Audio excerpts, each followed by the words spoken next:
بسم اللہ الرحمن الرحیم. ہمارے اس پروگرام میں گفتگو اور بات چیت بھی ہوتی ہے اور ہم اس میں اپنے ناظرین کو بھی شامل کر لیتے ہیں. ان کی طرف سے خطوط آتے ہیں اور بعض اوقات ان میں ایسے عمدہ سوالات ہوتے ہیں کہ اسی کو موضوع بنا کر ہم اپنی بات شروع کرتے ہیں اور پھر یہاں کے شرکاء جس طرح چاہتے ہیں مختلف سوالات کرتے رہتے ہیں اور گفتگو آگے بڑھتی رہتی ہے, بات سے بات نکلتی رہتی ہے. میرا خیال یہ ہے کہ اس نشست کی ابتدا بھی خط سے کر لی جائے. جی غامدی صاحب, میرے پاس ایک خط ہے. یہ خط لکھا ہمیں طاہرہ سلیم چودھری نے, گاؤں بھاگپور, تحصیل گوجر خان, ضلع راولپنڈی سے. وہ لکھتی ہیں کہ محترم جاوید غامدی صاحب السلام علیکم. میں 20 سال کی ایک گریجویٹ لڑکی ہوں اور آج کل درس و تدریس کے شعبے سے وابستہ ہوں اور بی ایڈ کی طالبہ بھی ہیں.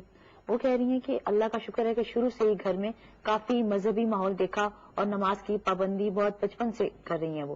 اور وہ کہتی ہیں کہ قرآن کریم کا ترجمہ تفسیر کے ساتھ وہ پڑھ رہی ہیں. لیکن ایک مسئلہ یا ایک سوال جس کا جواب مجھے سمجھ نہیں آ رہا, مجھے بہت ڈسٹرب کر رہا ہے. وہ پوچھ رہی ہیں کہ خدا تعالیٰ نے ہم انسانوں کو کیوں بنایا؟ قرآن پاک میں ہے کہ خدا تعالیٰ نے انسان اور جن کو اپنی عبادت کے لیے پیدا فرمایا ہے, لیکن اگر خدا تعالیٰ نے وہ ہمیں پیدا نہ فرماتا تو کیا اس کی عبادت میں کوئی کمی رہ جاتی, جو کہ ملائکہ پہلے سے کر رہے تھے. دوسری بات یہ ہے کہ جب خدا تعالیٰ نے ہمیں ہماری مرضی کے بغیر پیدا فرمایا تو یقیناً یہ اس کا فرض ہے کہ وہ ہمیں زندگی گزارنے کی بنیادی سہولیات اور ضروریات پوری کرنے کے وسائل وہاں پہنچائے. تو پھر ہمیں یہ کیوں کہا جاتا ہے کہ خدا تعالیٰ کی دی ہوئی نعمتوں کا شکر ادا کرو, جبکہ یہ سوال ہی ذہن میں آتا ہے کہ کیوں شکر ادا کریں, یہ تو ہمارا حق ہے. کون سا اللہ تعالیٰ نے ہمیں ہماری مرضی و منشا سے ہمیں پیدا کیا تھا؟ پھر وہ یہ بھی سوچتی ہیں, بچی یہ بھی سوچ رہی ہے کہ محترم یہ سوال میں نے کسی اور سے اس لیے نہیں کیا کیونکہ کوئی اور انسان یہ سوال سن کر میرے ایمان پر شک کر سکتا ہے, اس لیے براہ کرم آپ مہربانی فرما کر اس سوال کا تسلی بخش جواب دیں. صرف یہی نہیں, اس کے علاوہ بھی بہت سے سوالات ہیں جو نئے ذہن میں پیدا ہوتے رہتے ہیں. ہمارے بچے پڑھتے ہیں, غور کرتے ہیں, چیزوں کے بارے میں دوسروں کی آراء سنتے ہیں, قرآن مجید کا مطالعہ کرتے ہیں, وہاں بہت سے سوالات پیدا ہو جاتے ہیں. میں سمجھتا ہوں کہ انہوں نے بہت اچھا کیا کہ یہ سوال ہم سے پوچھ لیا ہے, اور اس طرح کے سوالات جن اور لوگوں کے ذہنوں میں پیدا ہوتے ہیں ان کو بھی حوصلہ کر کے یہ سوالات پوچھنے چاہیے.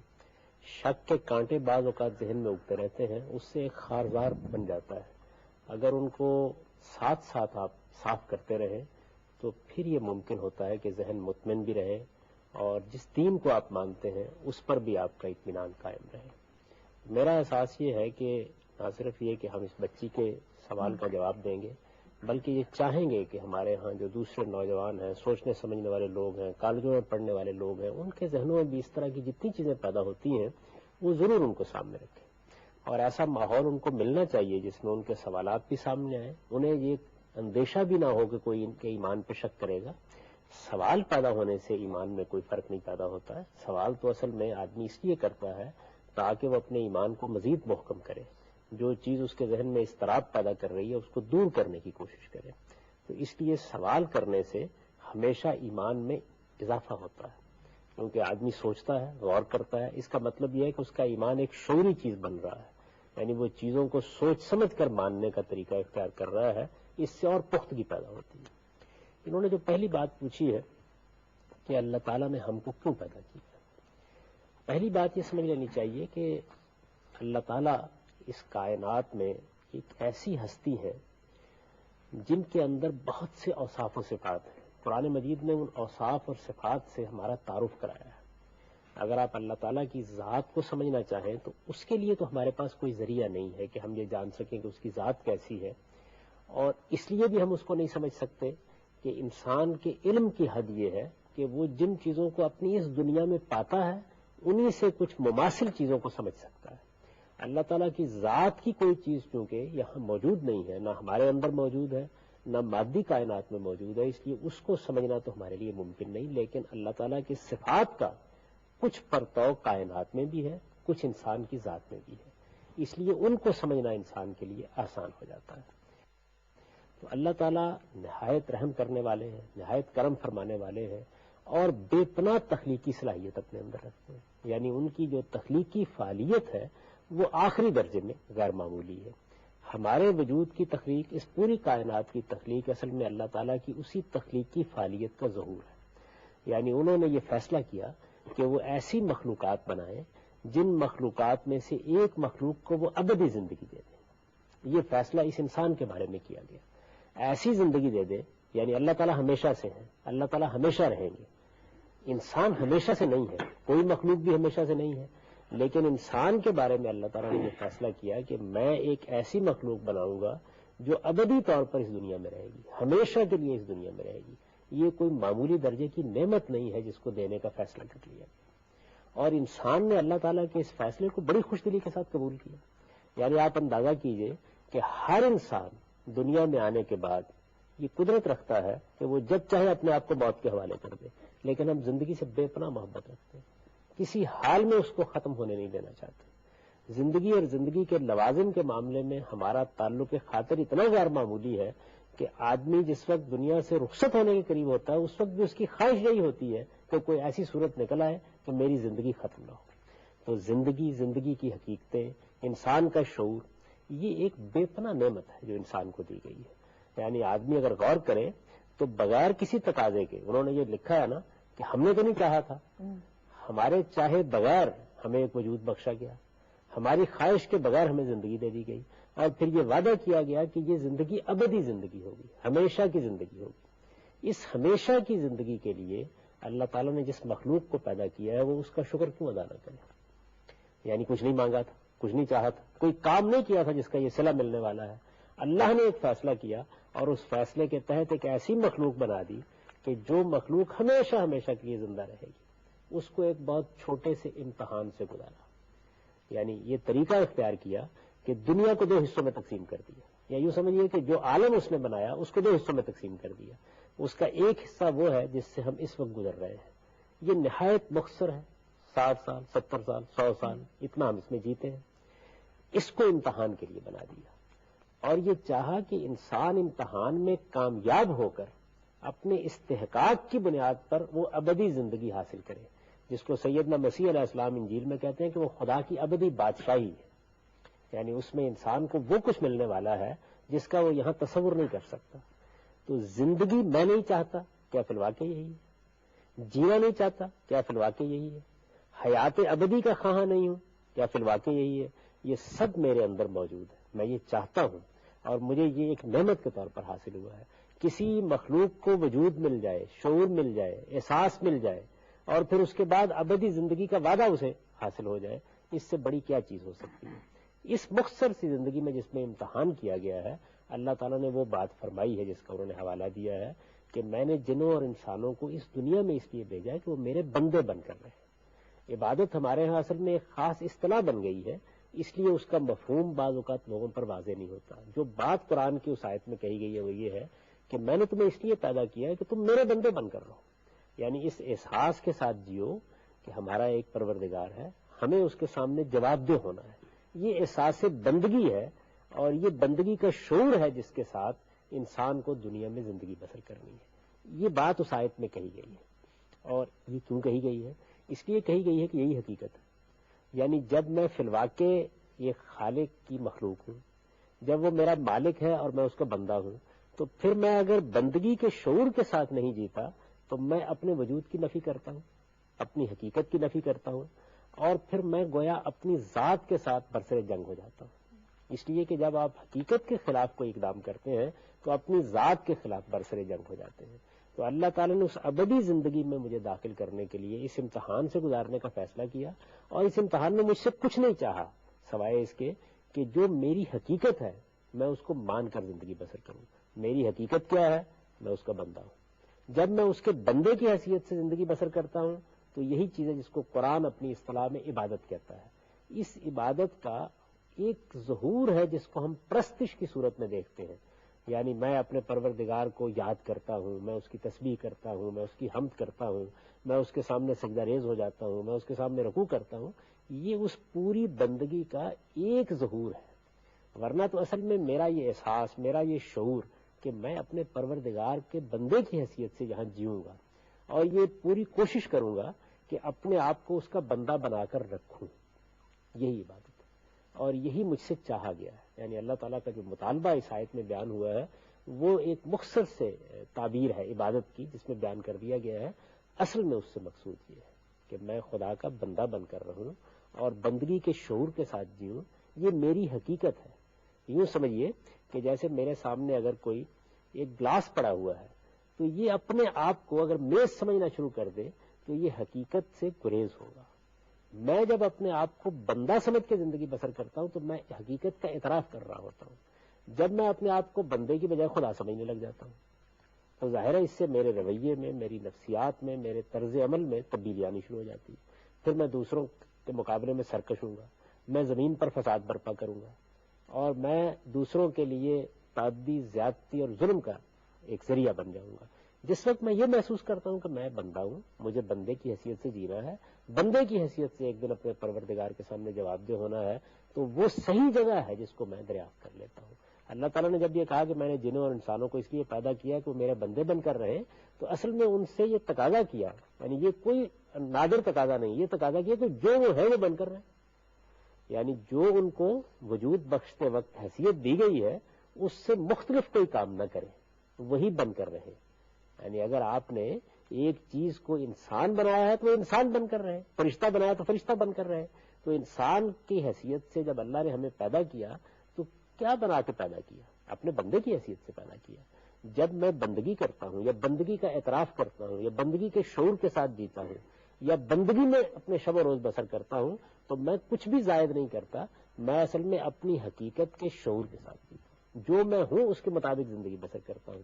تو اسلام یہی چاہتا ہے، قرآن مجید کا مطالبہ یہی ہے، انہوں نے اس کا ترجمہ پڑھا ہے، وہ یہی چاہتا ہے کہ تم جو ہو اس کے صحیح شعور کے ساتھ زندگی بسر کرو.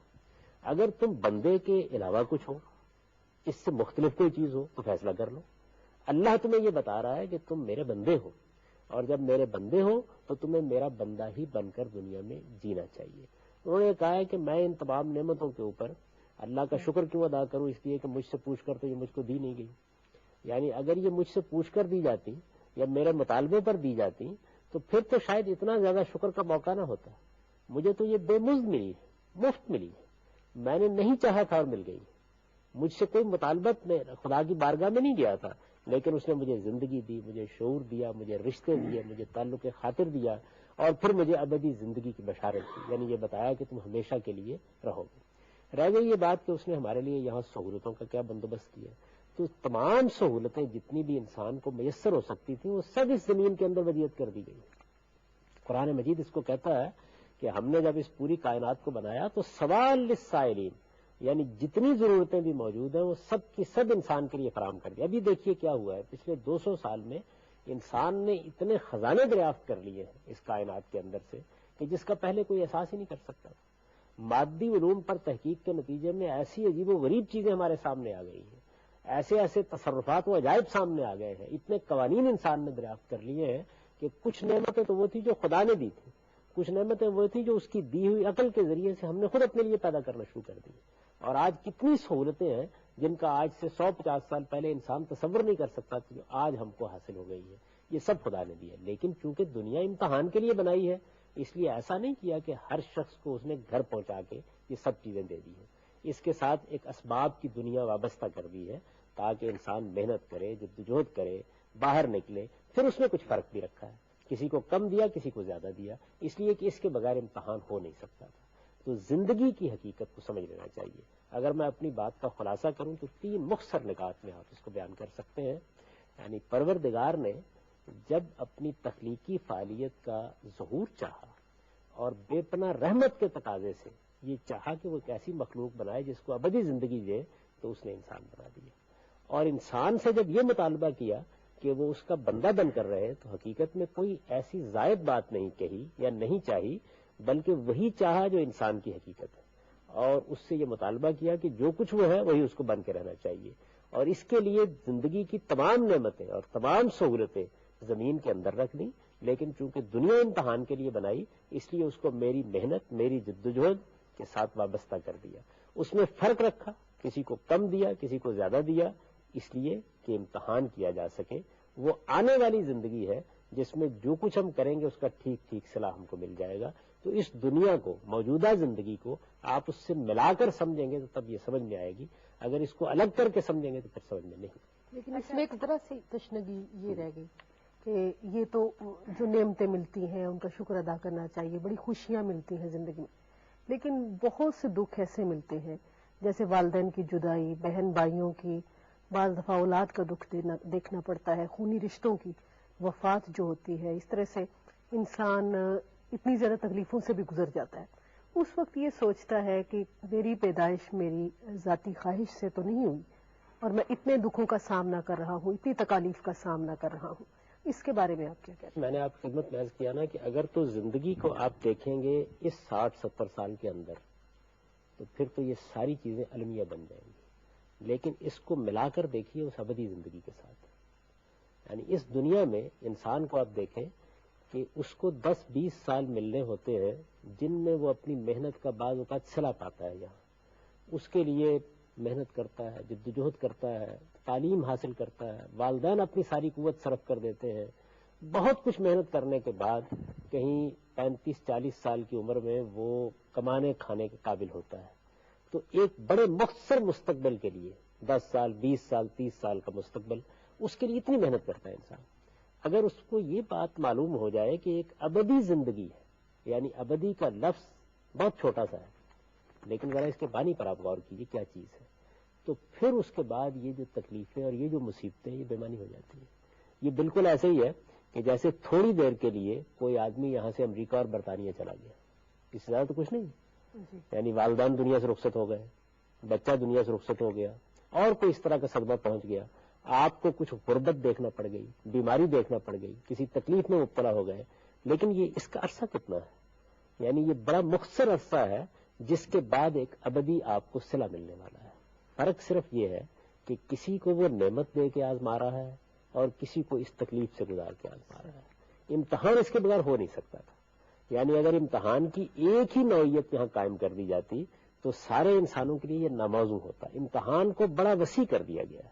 اگر آپ دنیا کی زندگی کی یہ حقیقت سمجھ لیں کہ یہ ایک امتحان اور آزمائش کی جگہ ہے تو آپ دیکھیے کتنی پرفیکٹ آزمائش، یعنی ہر لحاظ سے ہو رہی ہے، ہر پہلو سے ہو رہی ہے، اور اس طرح ہو رہی ہے کہ آپ ایک لمحہ بھی ایسا اپنا نہیں گنوا سکتے کہ جس میں آپ اس امتحان سے نہ گزر رہے ہیں. تو ہم چونکہ دنیا کی اس زندگی ہی کو چاہتے ہیں کہ یہ واضح ہو جائے ہمارے اوپر، اس کو اس ابدی زندگی کے ساتھ ملا کے نہیں دیکھتے، اس لیے ہزاروں سوالات پیدا ہو جاتے ہیں. تو غامدی صاحب، میرا اس سے ایک سوال جو ہمارے ذہنوں میں اٹھتا ہے کہ جس سے ہم ابھی بات کریں ابدی زندگی کا، جب ہم قرآن پاک کا بھی مطالعہ کرتے ہیں تو ہمیں پتہ چلتا ہے کہ اللہ تعالیٰ نے وعدہ کیا ہے بے شمار نعمتوں کا، لیکن ہم جب بہت سارے واقعات کا تجزیہ بھی کرتے ہیں تو بعض دفعہ پتہ چلتا ہے کہ اللہ تعالیٰ کو کسی شخص کی چھوٹی سی خوبی پسند آئی اور اس کو اس کے بدلے اپنی ساری نعمتوں سے نواز دیا، اور کوئی شخص جس نے اپنی پوری زندگی بہت اچھے طریقے سے گزاری، کوئی ایک چھوٹی سی معمولی سی غلطی کی وجہ سے اس کی پکڑ ہو گئی اور اس کی وہ ساری نعمتوں سے چھین لی گئی. تو اس سلسلے میں ایک جو ہمارے جیسا ایک عام انسان ہے جو دن میں پتہ نہیں کتنی غلطیاں کرتے ہیں، کتنے اچھے کام بھی کرتے ہوں گے، تو ہمیں تو کوئی گارنٹی نہیں ہے کہ ہماری اس دنیا کی زندگی کے ساتھ کیا ہمیں ابدی زندگی کی وہ ساری نعمتیں ملیں گی کہ نہیں. خدا نہ خواستہ ہو سکتا ہے ہمارے اعمال اللہ تعالیٰ کو پسند ہی نہ آئے اور ہمیں وہ اپنی نعمتوں سے نوازنے کی بجائے اپنے عذاب میں خدا نہ خواستہ کچھ بھی. تو ہم جو ہمارے پاس جو چند سالوں کی زندگی ہے، تو پھر ہر انسان کی خواہش تو یہی ہوگی نا کہ جو ہمیں اس دنیا پہ ملی ہے وہ ہماری بھرپور ہونی چاہیے، کیونکہ ہم یہ گارنٹی نہیں دے سکتے کہ اگر کسی شخص کو اللہ تعالیٰ نے ساری زندگی تکالیف دی ہیں تو وہ آخرت میں سکون ہی پائے گا. اور ایک اور سوال یہ ہے کہ جب ہم یعنی خوشی اور غمی میں ایک وقت ایسا آتا ہے جب انسان مایوسی کی طرف، جس کو ہم کہتے ہیں، حالانکہ یہ کہا جاتا ہے کہ مایوسی ایک قسم کا کفر ہے اور یہ گناہ سمجھا جاتا ہے، لیکن یہ ایک ایسی سٹیج ہے جس کے بارے میں کیونکہ ہم لوگوں کو اپنے مذہب سے زیادہ رغبت کہہ لیں یا اتنا ہمیں نالج نہیں ہے، تو یہ ایک سٹیج جب آتی ہے مایوسی کی، تو اس کو انسان ایک نارمل جس طرح سے ہم لوگ ہیں اس کو کیسے ٹیکل کر سکتے ہیں؟ دیکھیے، پہلی بات آپ نے فرمائی ہے نا کہ ایک معمولی سی بات پہ اللہ تعالیٰ عذاب دے دیں گے، معمولی سی بات پر وہ آدمی کو نعمتیں دے دیں گے. قرآن تو یہ بات نہیں کہتا. یعنی قرآن مجید نے تو بڑی وضاحت کے ساتھ وہ قوانین بتائے ہیں جن کے تحت اللہ فیصلہ کریں گے، اور اس میں یہ بتایا گیا ہے کہ ہر انسان کا مجموعی طرز عمل دیکھا جائے گا. یعنی بحثیت مجموعی وہ کیا رویہ اختیار کرتا ہے. اللہ تعالیٰ کہتے ہیں کہ جو تم نے نیکی کی ہے وہ بھی تمہارے سامنے آ جائے گی، جو تم نے برائی کی ہے وہ بھی تمہارے سامنے آ جائے گی، اور پھر ہم میزان لگا کر تمہیں بتائیں گے کہ کس چیز کا پلڑا بھاری ہے. یعنی یہ طریقہ ہے جو وہاں اختیار کیا لیکن وہاں پر بھی ہمیں کنفیوز کیا ہوا ہے ابھی تک کہ ہم نہیں جانتے کہ آخرت میں ہمارا پلڑا کون سا بھاری ہوگا. دیکھیے بات یہ انسان اپنے عمل کو تو جانتا ہے نا, نتیجہ وہاں نکل آئے گا. ہم جانتے ہوتے ہیں جن چیزوں کے بارے میں اللہ تعالیٰ نے فرمایا ہے کہ وہ میرے نزدیک ناقابل معافی ہیں, وہ بڑے بڑے جرائم ہیں. آپ یہ دیکھیے کوئی آدمی اللہ کے مقابلے میں جانتے بوجھتے کسی کو شریک ٹھہراتا ہے, یا کسی مسلمان تو کیا کسی عام انسان کو قتل کر ڈالتا ہے, اس کا مال لوٹ لیتا ہے, یتیم کا مال کھا لیتا ہے, لوگوں کو دھوکہ دیتا ہے, فریب دیتا ہے. یہ اصل میں وہ بڑے بڑے جرائم ہیں کہ جن جرائم پر اللہ تعالیٰ سزا دیں گے. ایسا نہیں ہے کہ معمولی چیزوں کے بارے میں یہ ہوگا. اللہ تعالیٰ تو یہ کہتے ہیں کہ میں ذرہ برابر بھی اپنے بندوں پر ظلم نہیں کروں گا, اور جب وہ مطمئن ہو جائیں گے کہ ٹھیک ان کو انصاف مل گیا ہے, تب میں ان کے ساتھ جو معاملہ بھی کرنا ہوگا کروں گا. یہ قرآن مجید نے یہ تصور نہیں دیا بالکل بھی. آپ کو بار بار قرآن مجید میں اس چیز کی طرف توجہ دلائی گئی ہے کہ وہ لوگ جو بڑے گناہوں سے بچتے ہیں ان کی چھوٹی چھوٹی لغزشوں کو تو اللہ تعالیٰ کہتے ہیں کہ نکفر عنہم سیئاتہم, میں ویسے ہی ختم کر دوں گا. تو اس وجہ سے جو اصول قرآن میں بیان کیے گئے ہیں وہ ہم کو سمجھنے چاہیے. میرا خیال یہ ہے کہ اب چونکہ وقت ختم ہو رہا ہے اس نشست کا, یہ سوال بہت اچھا آپ کا, تو ہم ایک نشست میں یہ سمجھنے کی کوشش کریں گے کہ اللہ تعالیٰ کے ہاں مواخذے کے اصول کیا ہیں, کیا ضابطے ہیں جن کے تحت وہ بندوں سے معاملہ کریں گے. وآخر دعوانا الحمدللہ رب العالمین.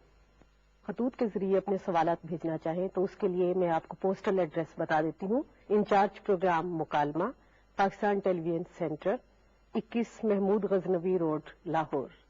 اور اگر آپ ای میل کرنا چاہیں تو اس کے لیے مکالمہ @ptv.com.pk